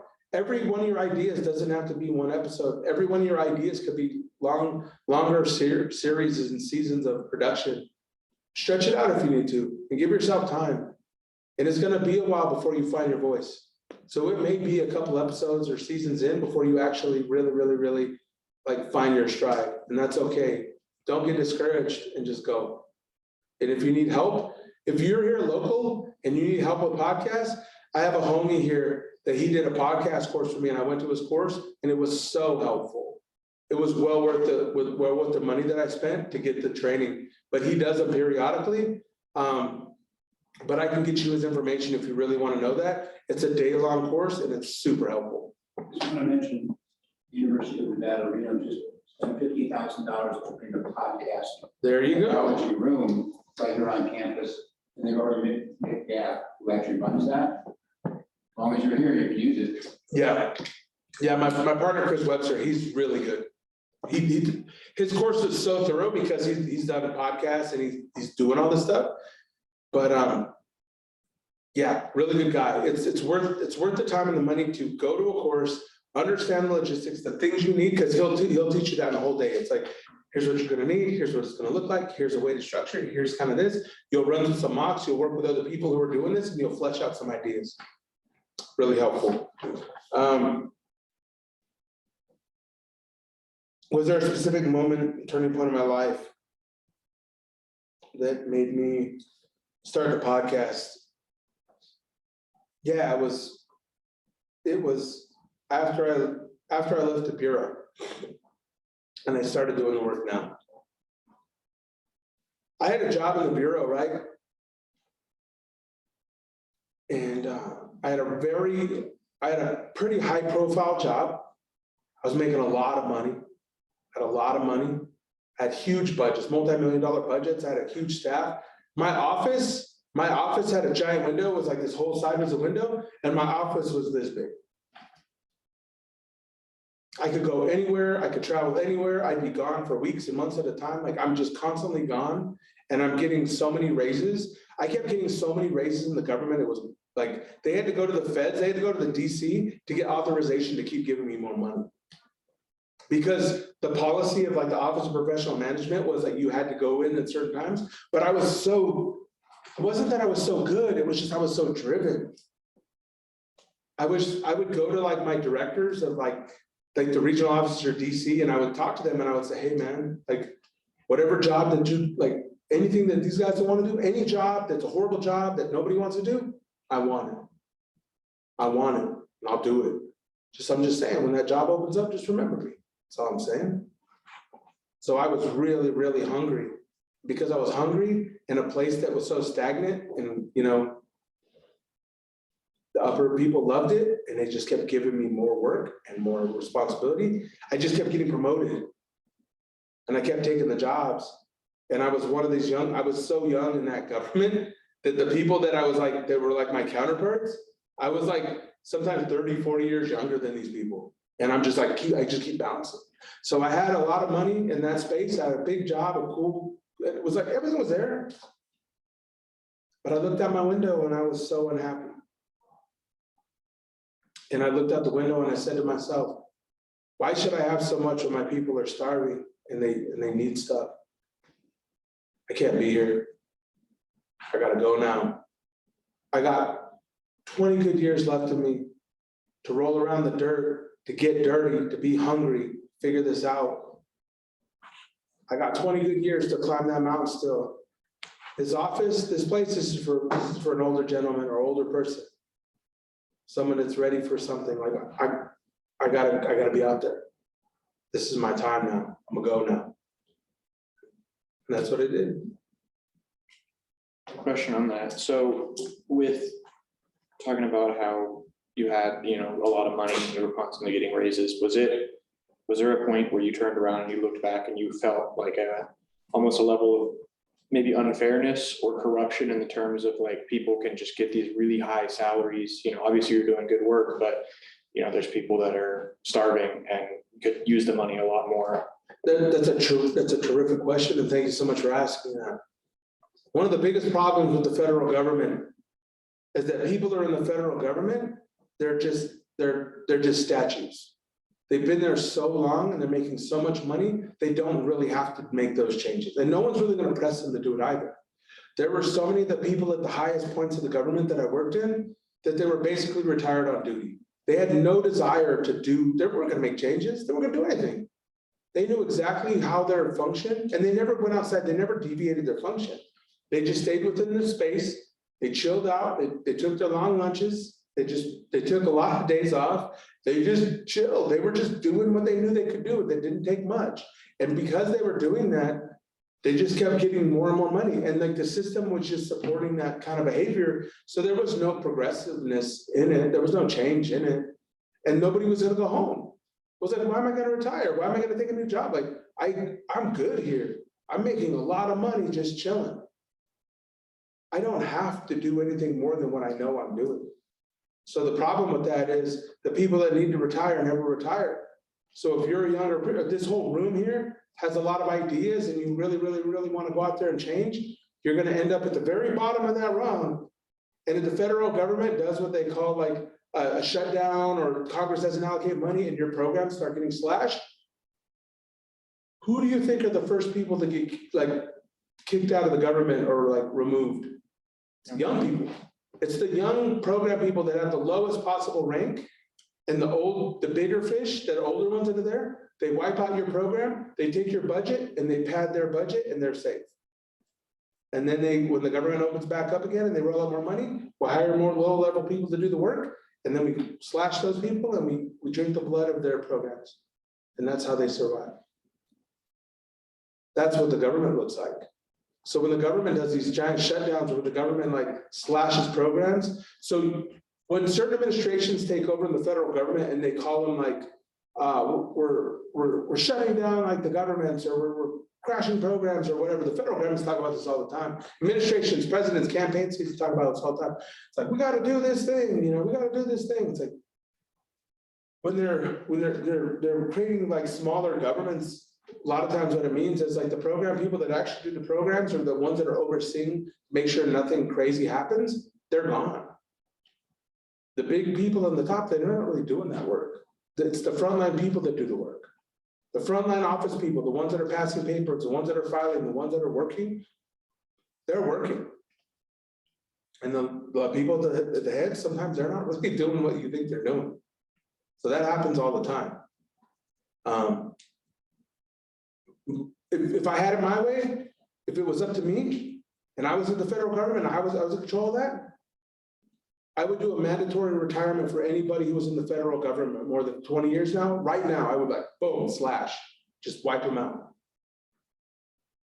Because those people in the middle industry have been there long enough, they're they need to transition into leadership. That's why elections, right?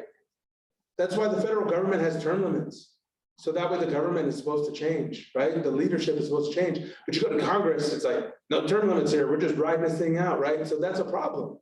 The problem is that those people aren't good representatives of the modern people or the people are right now. So same thing with institutions and corporations and government spaces. If you don't have new people in those spaces periodically, then you have stagnation, and stagnation leads to complacency. So that's what I saw. All across the board. You have a question? Do you have a question? Anybody have a question? You guys are looking at me like you have a question. So is there any way you see, having that perspective, is there any way you see to make a change that could somehow trickle into something like that? Or like how, what do we do as the low workers to try and fix things? I think, so if I'm looking at the government structure, if you're looking at giant systemic change that changes the state of the nation, it's why is the day in which we vote in federal elections not a federal holiday? Why do they make it so hard for us to vote? Why do they make it so hard for US citizens to register to vote? Like, why do they make it so hard for us to participate? Those are the questions that we have to like resolve. Those are the things we have to go against, right? So before 2020, the state of Nevada has 27 federal recognized tribes and colonies. We only had 3 tribes in the whole state.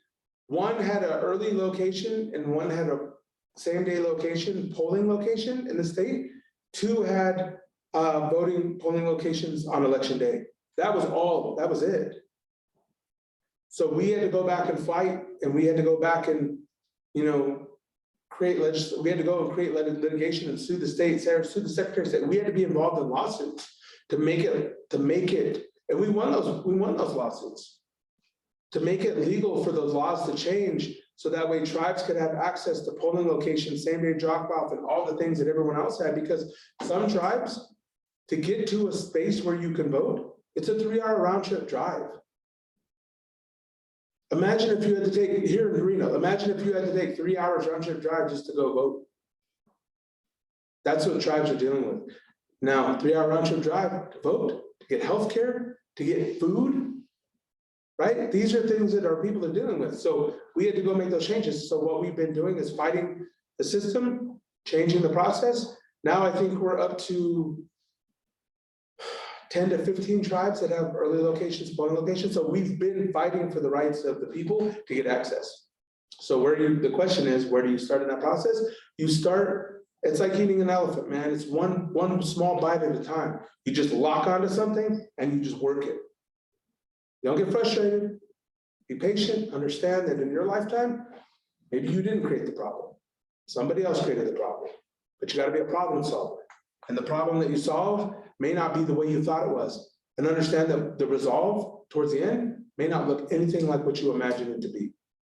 But it's going to take a lot of people. It's going to take a lot of teamwork. And you're going to have to just, some of these things, you're just going to have to be really strong and committed to. And that's your course. If that's your course and that's your mission, beautiful. With a whole lot of prayer and a whole lot of good relatives and people with you, you can make a lot of things happen. And I really, really do believe that our ancestors and the spirits and the things of this land want that good thing. So if you can incorporate all those people that are in that headspace, you're going to get a lot of results. So you have to just like get in the grind, go for the process. Voting is not the only option, but it is a very strong tool. And if it wasn't such a strong tool, they wouldn't work so hard to keep you away from it. So that's where I'm at. What I think comes from that. Because when people show up, when people vote, you get a real true representative account of what that is. I mean, the amount of people that vote in this country, it's obscene, right? It's like you only have maybe 2/10 of the population that vote in the United States in big elections, which means the rest of the 80% of the people don't even participate. And then everyone's pissed off because things look the way they look. It's like nobody even participates. Very few people participate. Imagine what this would look like if it was easier to participate, right? For you just to vote. So that's what it looks like. I mean, we're in a whole different time frame. Like we're growing and we're learning, and I think we can do a lot of things, you know? This is a great question. What is the hardest subject to discuss with people from non-Indigenous communities? Because it's hard to understand without the Indigenous cultural background. Now, some of the hardest things is this. One of the biggest things that I've seen, some of the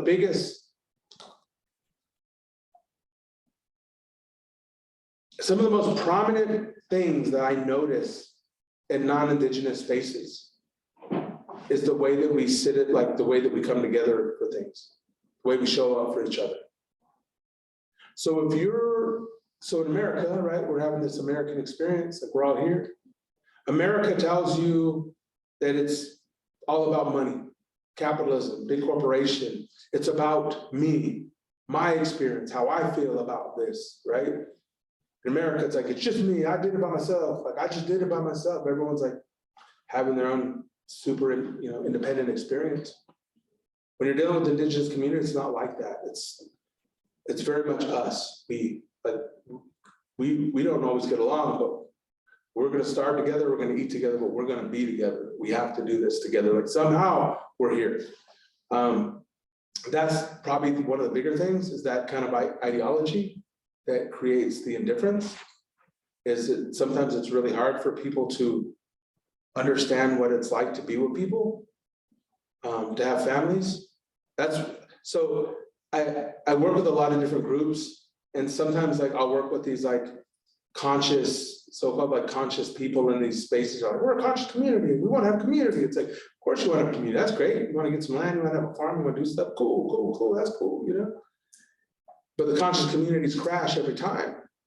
You know why the conscious communities crash all the time? Because if you have a bunch of non-native people that want this conscious community, what they really want is, I want a community that does exactly what I do, and I want you to follow along with what I do. And the moment we disagree, like, I don't want to play anymore, and then they run away from each other. Then your community collapses. Tribal nations, communities I come from, it's not like that. People are born together, they die together, man. Like, I'm with people, good, bad, or different. Like, we're there. If we disagree, we're still with each other. We're still with each other. Like, we can just run away. Where are we gonna run to? Some of these people are impoverished, we're poor, we're broken. Like, what are we gonna like move away? I'm like, I don't like what you're doing, I'm gonna move away. I'm like, go where? Move away to where? This is my dirt. This is where my people are born and where we die. Like, where do you think I'm gonna go? Nowhere else in the world is this land and dirt is where my people, where my language comes from. My people are here. Where am I gonna run to? So in America, that idea, it's like, well, I don't like it, I'll just move away. Like, Indigenous people don't think about that. They're like, where are you gonna go? Like, this is it. This is our home. Like, this is my dirt. Like, my language comes from this dirt. So if I'm disgruntled with you, it's like, I'm not leaving my dirt and my language, So that's probably one of the biggest things that I see. And the second biggest thing is Indigenous people are very reserved. They're very reserved in the way that when they think of their culture, when they think of their ceremonies, a lot of times it's like, this thing is so sacred. This thing is so sacred that it's so sacred in their mind that they have a hard time touching it themselves. That they have a hard time engaging it. Engaging their land, engaging their ceremonies, engaging their language. They struggle engaging it themselves. So when a non-native person comes in, they look at it, it's like, ooh, what is this? And they grab it and they're like, I want it now. You go to any yoga studio here in the city, and you're gonna go to a yoga studio and someone's like, I'm a master yogi, I've been doing it 5 years, I'm the master. It's like, we don't even talk like that.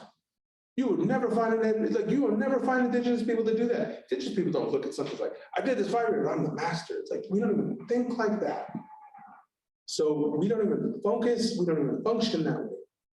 We understand that it takes a person their entire life to understand a thing. And then they may not even still understand it. That is our craft, our identity, our purpose. So when you look out in the other world and somebody's like, I did this, I just know stuff, I'm the master now. We are coming from entirely different schools of thought in the way in which we exist in the world. Because we look at this tree and we say that tree is a life form, that tree is a spirit, that tree is a name, that tree is so sacred. And it deserves to live, not because we said it is, but because a tree was the one that taught us how to live on the land. We didn't teach the tree taught us. That tree is our mother and our father. And we have to respect our mother and our father because it gave us our language. That tree, if this tree, this leaf on this tree, this leaf on the tree is called the naka. And a naka is a leaf. And these, for us, are called naka, our leaves. We didn't call the trees leaves ears. The tree taught us that these are our ears because the tree taught us our language and the tree gave us our identity. So when we're fighting for the land, we're fighting for the relationship between the tree. Now, if you come from a whole different culture, if you come from a real kind of colonized understanding of culture, you come from a real, if it's so Western that nothing has a spirit, nothing matters, this land is just resource, we're just gonna rip it all to hell and make money on it, then that tree has no spirit whatsoever. The tree has no purpose, doesn't mean anything. I'm just gonna chop it down and make some money. Those are some of the things that we notice in our understanding is that why do we fight for the water? Why do we fight for the land? Because we are the land. We're not fighting for the water, we're fighting for ourselves because that water is us. That land is us. Like we're not detached from our culture like that. We're connected to the culture. When you hurt the land, when you hurt the fish, you hurt the land, you hurt the people, you hurt us. Because we are of the land. We are the land. You are the land.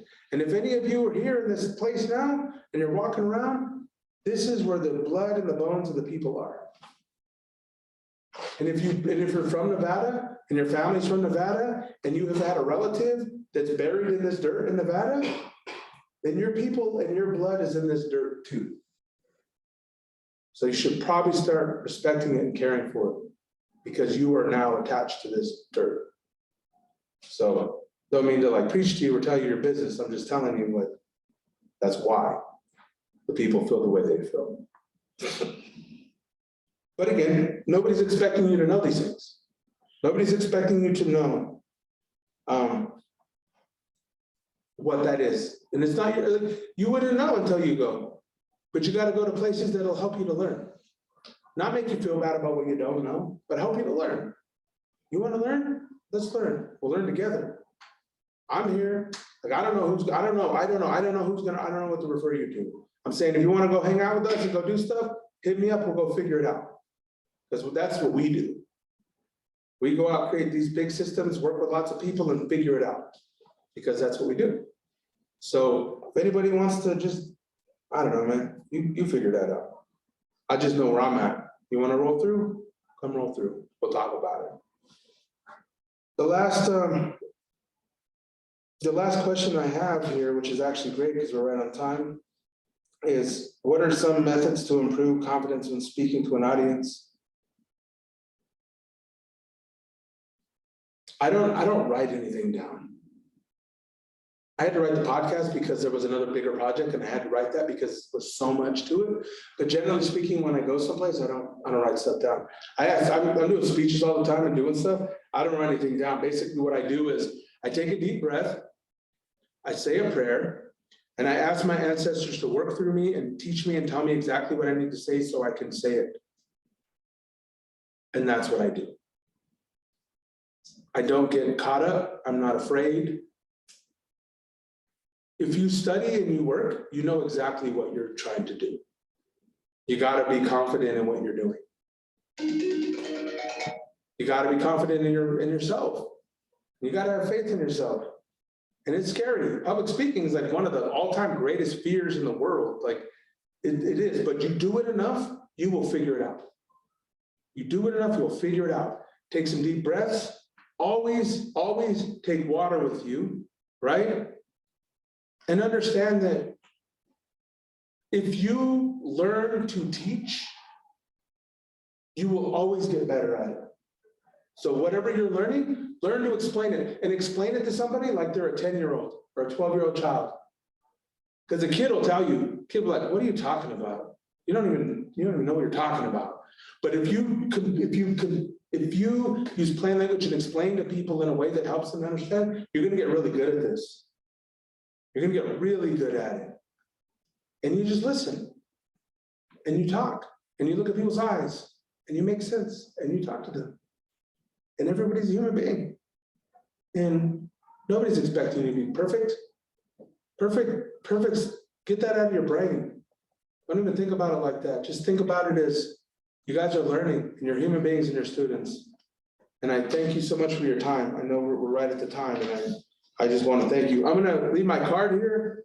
Please go ahead and take one if you want to get a hold of me, and we can catch up, or if I didn't answer any of your questions or you have other questions, please hit me up, and you know, I'm gonna be around. I'm always around. So thank you.